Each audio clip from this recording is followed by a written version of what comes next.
Welcome to PSG Wealth's webinar. My name is Adrian Pask. I'm the Chief Investment Officer at PSG Wealth. In this presentation, I'll cover the recap of 2017 and then look at the outlook for 2018 and beyond. In terms of the contents of this presentation, I'll cover a bit of an economic backdrop.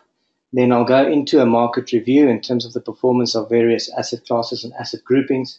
And then I'll take you through our outlook for the asset classes as well. In terms of the economic backdrop, over the last year, inflation has decreased quite markedly from 6.6% in January 2017 to 4.6% in November 2017. We expect the rate of the decrease in inflation rate to decelerate at these levels. The higher sovereign funding costs following the down rates will pass through the economy and serve as a structural tailwind for capital pricing and inflation. Fortunately, however, the stronger rand will support lower import costs and reduce near-term inflationary pressure on that front. The drought in the Western Cape remains a concern for us, not only to the primary sectors, but also the secondary and tertiary sectors of the economy. The market seems to be expecting some rate cuts coming this year, and I've got an additional slide that I can show you on that specific topic. And that we think those rate cuts will become increasingly likely if inflation falls below 4%. It is expected, however, that the MPC will remain cautious while there remains many uncertainties that could impact inflation numbers quite dramatically.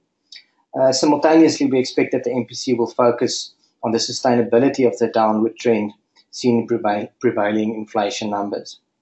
PMI numbers, as we can see here, have been testament to the weak economic climate to which consumers have been exposed to. The PMI leading indicator continues to forecast lackluster levels of growth for South Africa. So we're hoping some of the synchronized growth on the global front could spark some growth domestically, as well as the additional support from improved sentiment on both the consumer, business, and investor front. Despite some fairly precarious growth numbers on the domestic unemployment rate, those employment numbers have remained actually fairly stable despite those weak growth numbers. So they are poor, but they've been stable at that 27.7 level, which is actually quite strange considering the poor growth that we've seen in the economy. It is a silver lining around a very dark cloud. From a jobs front, we need to generate meaningful jobs on a sustainable level in order to enforce the change that we would like to see on the country. So without a doubt, one of the most important factors. Unfortunately, it is quite reliant on the GDP growth numbers that we desperately need to improve. But the good news, however, is that it is looking better today than what it looked a year ago, for sure. Additional PMI numbers, you can see here that for the larger part of our global coverage here, the PMI numbers are above 50, which means that there's synchronized growth globally. These economies are the ones that are expanding. Unfortunately, it's also the case that if you look at the PMI numbers below 50, you can see South Africa at 48.6. It is below, but it's not a disaster just yet. We can easily change these numbers around to above 50% if we can just start to improve and stop making silly mistakes that's currently taking place. Like I mentioned, the outlook has improved quite significantly over the last 3 months in particular. If we then look at the growth numbers, so this is just to illustrate the synchronized growth that we've seen globally. So these are the countries that has the largest impact on global GDP numbers. And you can see for the first time in a very long period in time, all these numbers are in green territory, which means they are growing. So even on the Brazil front, the numbers are improving. So we're seeing a synchronized global growth story, which definitely does support the thesis that growth could spill over into a South African economy as well. We're very reliant on some of these trade partners, but they are also very reliant on us for certain products as well. The US growth is now at its highest level since 2014, when growth was coming off a low base in a weak economy. The existing growth is off a higher base in a much stronger economy, which bodes well for the depth and strength of the US economy. but it should simultaneously also not be considered to continue with its existing acceleration. So the rate of growth is most likely maturing on that front. If we then briefly look at a market review, this is just a high-level summary of the asset class performances throughout 2017 or from 2013 into 2017. What we can see here is if you look at the domestic equity returns, I think very few people, if you ask them early last year, what do you expect from domestic equities in the coming year, very few people would have even anticipated double-digit growth. There were quite a few cynics out there in relation to the political front. Wasn't looking great. The economic growth wasn't looking great. So more than enough for the cynics to nitpick on in order to make a case for low growth. But despite those things, the markets did really well. Some of it is concentrated in some of the bigger counters on the JSE, but still the case remains that for selective stock pickers, it would be able to generate some decent growth throughout the course of 2017. It does also show on this diagram that risk appetite for emerging markets supported equities. So again, here you can see very robust growth in that space. On the domestic property front, you can see asset class performed probably well above our expectations, but that would have followed some of the long bond returns that we've seen as well. So as sentiment improved, the asset class would have benefited from that. Largely a SA Inc. type of investment that would have benefited from the improvement in the South African, the perceptions about the country's outlook. So at the same time, largely that improvement took place over the last 6 months of the year, and I'll show you exactly how those numbers stack up in some of the coming slides. Global bonds did not perform well relative to other asset classes. This was largely expected. If you go through some of our previous publications, that wasn't a surprise for us. We definitely see some rate normalization from monetary policy makers. Interest rates globally are very low, and as they normalize upwards, that will place some pressure on global bonds. The rand strength also impacted our returns. So all these returns are reported in rand. So you can see on some of the offshore asset classes, they were impacted by the rand strength that we did see. So we're thankful for the rand strength. We think it's a good development, but at the same time, we also know that does impact on the returns that we report domestically. Over the longer term, we do expect the rand to continue to depreciate in line with inflation differentials. It's a perfectly normal development. So on the next slide, then we can see the asset class performances in base currency. So that means the currency where the asset is listed. So for global, that will be reported in dollar. Here we can see a quite similar picture to what we saw in base currency terms. Global emerging market equities generated in excess of 30%, which is a phenomenal return, which again emphasizes my comment around risk appetite globally in the investment space, definitely accelerating. Developed market equities wasn't far behind, though, generating a return of just over 23%. If we look at the performance review on a slightly more granular level, excuse me, then you can see that like I mentioned, the JSE, the Aussie experienced a very good return despite some bad sentiment. The return from the Aussie translates into a return of more than 15% above inflation, which is, of course, well above the long-term expectations for the asset class, which, according to our assessment, should be more or less in line with 6 or 7% per annum in excess of inflation. So equities, very much a big surprise. We were quite bullish on the asset class, specifically in relation to other asset classes. So we retained exposure, and we recommended that investors focused on growth should retain the exposure despite a lot of uncertainty out there. But truth be told, that the returns surpassed even our bull case expectations. The increased return took place on the back of earnings recovery in the JSE listed stocks, supported by earnings expansion in some key constituents of the ALSI, like I mentioned before. Despite the strong run, we will see some value in selected equities, then obviously lessening as these asset prices inflate.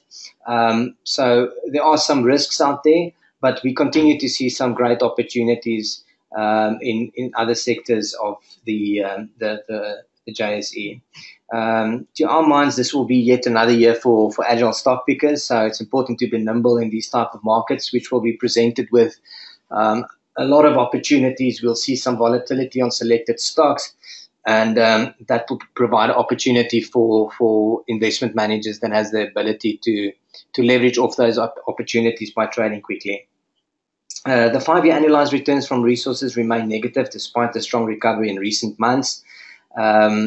US stocks have been performing well on the back of a combination of robust growth in the US and, of course, the prospects of tax cuts. That has been the story in the US over the last 12 months in particular. Like I mentioned, listed property experienced a bumpy first of the year, but improved dramatically as the sentiment play and the SA Inc. play started to generate growth for investors in those sectors.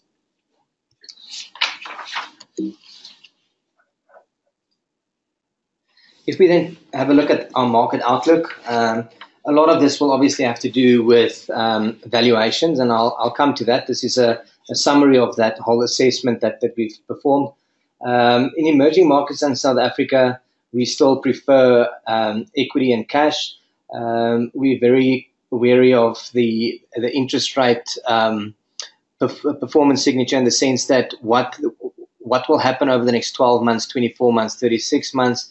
So I'll show you some slides on where the market is anticipating something very different to what the MPC has communicated. So we think that call will be incredibly important. From a valuation perspective, equities, to our mind, as a whole might seem expensive, but if you look in specific sectors, there are some fantastic opportunities at the moment. If you look at some of the small and mid-cap stocks, not micro-cap stocks, but more of the mid to small cap profile, you will see that these stocks have been through a very tough period in time, and the economy is showing signs of recovery. Those stocks will benefit a great deal from any uptick, as they are largely reliant on local conditions. At the same time, we recently moved out of defensive into cyclical. So that was last year when we decided that given the recovery in spot prices, those stocks are likely to benefit. On the property space, both locally and abroad, we're concerned. The property sector offshore, especially in the retail space, it's not news to anyone that area has been struggling for quite some time. We anticipate that we could see a similar development locally. So it speaks a little bit to where consumer behavior is changing towards online shopping, definitely having an impact on demand and impacting the supply and demand dynamics of it, obviously then impacting price in turn. At the same time, interest rate increases over the medium to longer term, we think is fairly certain. So rates can't stay as low as what they are indefinitely over the course of a 5 to 7 year period, which is typically the investment horizon that we would recommend for property as an asset class. So on a longer term assessment, we think that there might be trouble there. At the same time, there are some liquidity concerns in that sector that you need to assess quite carefully. On the bond space,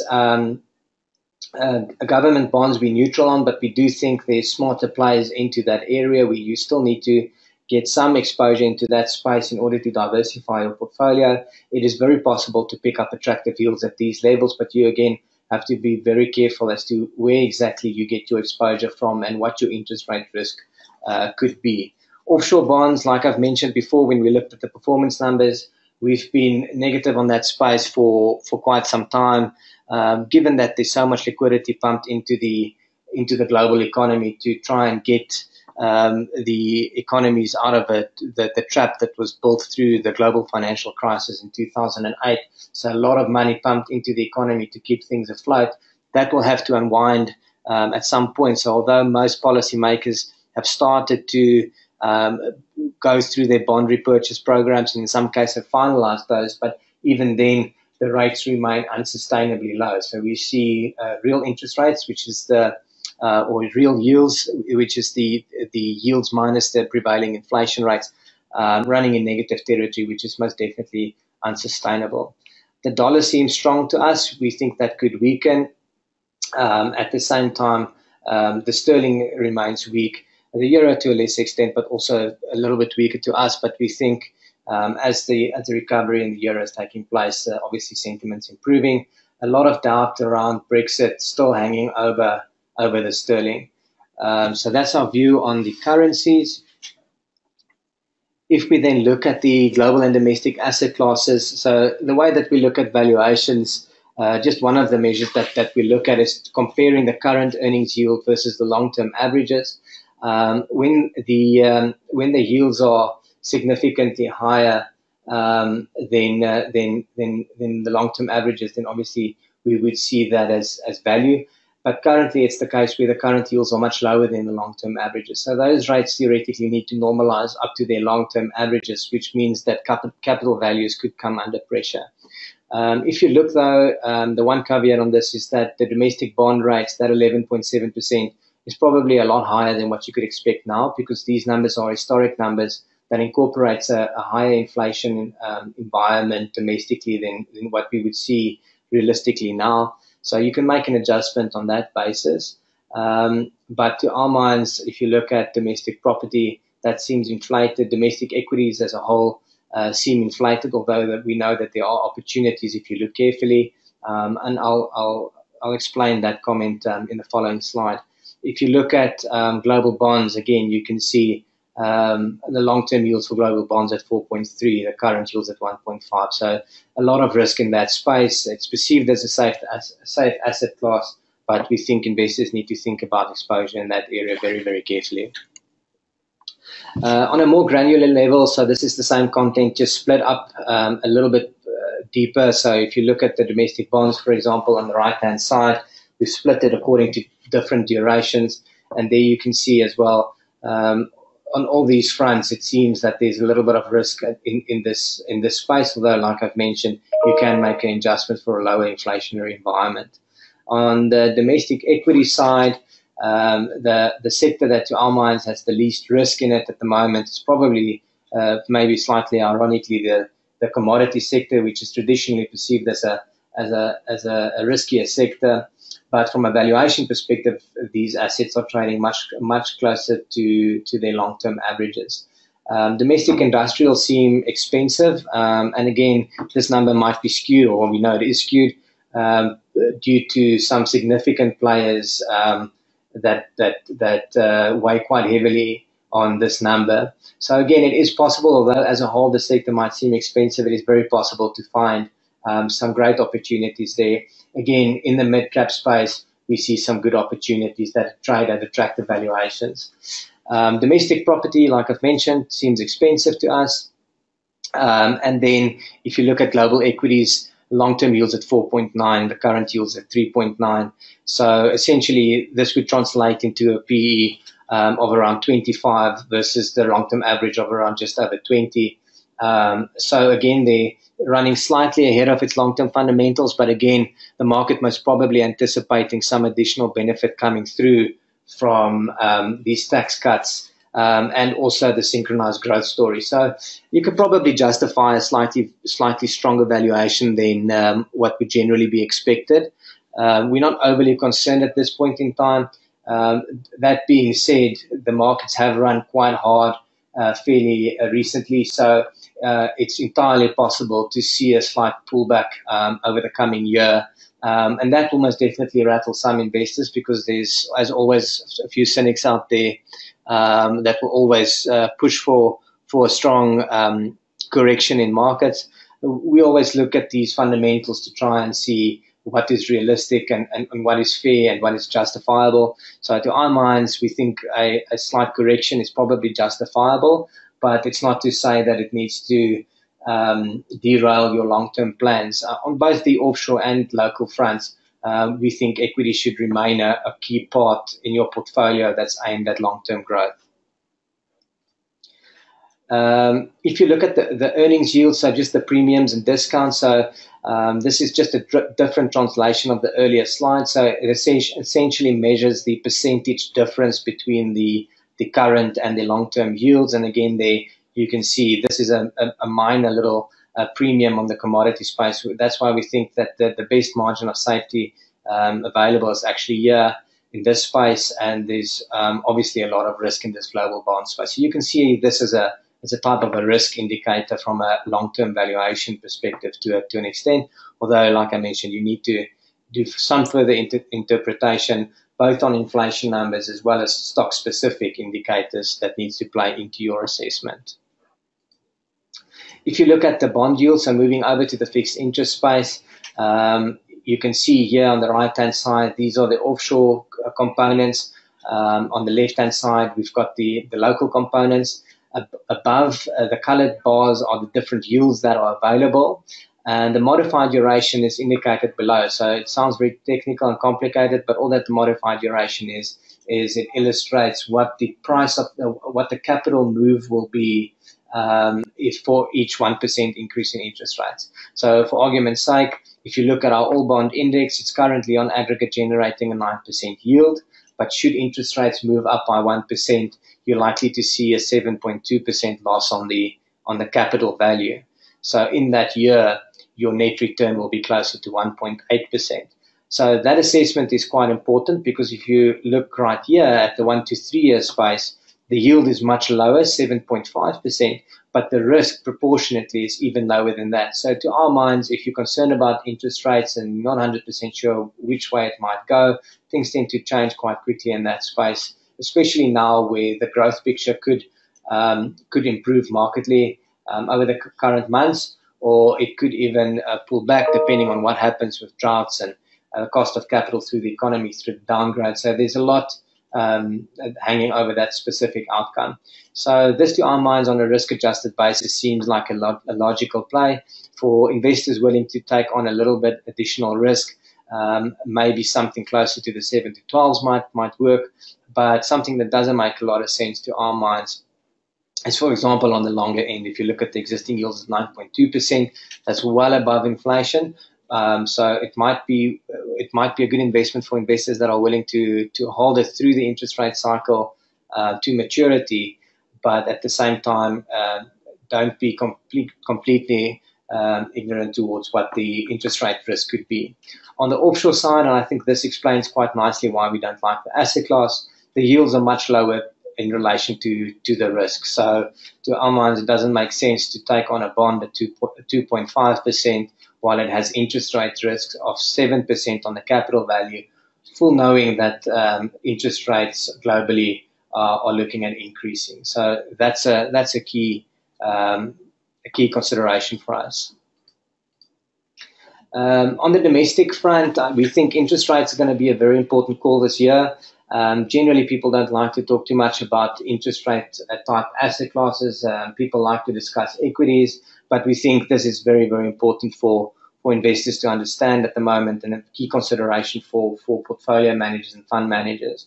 So if you look at the indication that the Monetary Policy Committee provided in their latest statement as to what the forecast is for the repurchase rate, you can see here they've attached some probabilities to their views. But generally from 2018 upwards, their view is very much that interest rates could increase, highly probable within this area here, the darker shade, and then it could move anywhere between the upper and lower bands, but at a much lower probability. But they say here it's 90% sure that the interest rates will be somewhere in this area, which is extremely broad. We think it's more likely that you've got an extremely good chance that interest rates will be in this darker shaded area, barring that there's no unforeseen crisis that takes place. But the key thing here is to note that the MPC is very much of the mindset that rates need to increase by at least 0.5% going into 2018, 2019. So how exactly this could take place, they haven't indicated whether that will be this year or next year. But if you look at what the market is expecting, you can look at the forward rate agreement 9/12, which again sounds technical, but it's actually quite a simple metric of seeing what the market thinks about interest rates. It essentially measures what the 3-month deposit rate could be in 9 months' time from now. So if you were to walk into a bank in 9 months' time from now and you were to ask for a 3-month deposit rate, what will that rate be?